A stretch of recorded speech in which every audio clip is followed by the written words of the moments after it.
ಇನ್ನು ಮಂಗಳೂರಿನಲ್ಲಿ ನಡೆದಿದ್ದಂತ ಬ್ಯಾಂಕ್ ದರೋಡೆ ಪ್ರಕರಣ. ಕೋಟೆಕಾರು ಬ್ಯಾಂಕ್ ದರೋಡೆಕೋರರ ಮೇಲೆ ಗುಂಡಿನ ದಾಳಿಯಾಗಿದೆ.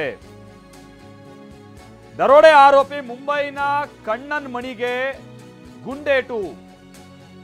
ಮುಂಬೈ ಕಣ್ಣನ್ ಮಣಿಗೆ ಗುಂಡೇಟು ಯಾವಾಗ ಮಾಜರಿ ಕರ್ಕೊಂಡು ಹೋಗ್ತಾ ಇದ್ದಂತ ಸಂದರ್ಭದಲ್ಲಿ ಪೊಲೀಸರ ಮೇಲೆ ಹಲ್ಲೆಗೆ ಯತ್ನಿಸಿದಾಗ ಫೈರಿಂಗ್, ಕಾಲಿಗೆ ಗುಂಡೇಟು ಅನ್ನುವಂಥದ್ದು ಗೊತ್ತಾಗ್ತಾ ಇದೆ.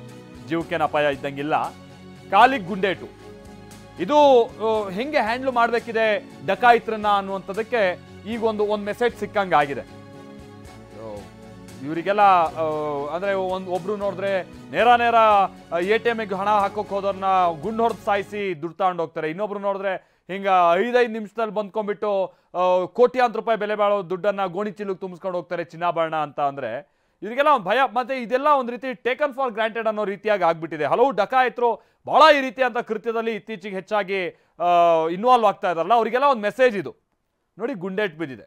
ಮುಂದಿದ್ದು ಯಾವ ರೀತಿಯಾಗಿ ಚರ್ಚೆಗೆ ಬೇಕಾದ್ರೂ ಬರ್ಬೋದು. ಇದು ಮತ್ತೊಂದು ಮಗದೊಂದು, ಇದು ಯಾಕೆ ಹೊಡೆದ್ರು, ಅವಶ್ಯಕತೆ ಇತ್ತಾ, ಈ ಥರದ ಅದೇನೇ ಆಗಲಿ, ಮಹಜರಿ ಕರ್ಕೊಂಡು ಹೋದಾಗ ಪೊಲೀಸರ ಮೇಲೆ ಹಲ್ಲೆ ಮಾಡೋಕೆ ಪ್ರಯತ್ನ ಪಟ್ಟರಂತೆ. ಹಾಗಾಗಿ ಈಗ ಗುಂಡೇಟ್ ಬಿದ್ದಿದೆ ಕಾಲಿಗೆ ಅನ್ನೋದು ಗೊತ್ತಾಗ್ತಾ ಇದೆ. ಮಂಗಳೂರಿನ ಉಳ್ಳಾಲ ಬಳಿ ಪೊಲೀಸರು ಹೀಗೆ ಗುಂಡೇಟ್ ಹೊಡೆದಿದ್ದಾರೆ. ನೋಡಿ, ಇವರೇ ಆರೋಪಿಗಳು, ಮುರುಗನ್ ಡಿ, ರಾಜೇಂದ್ರನ್.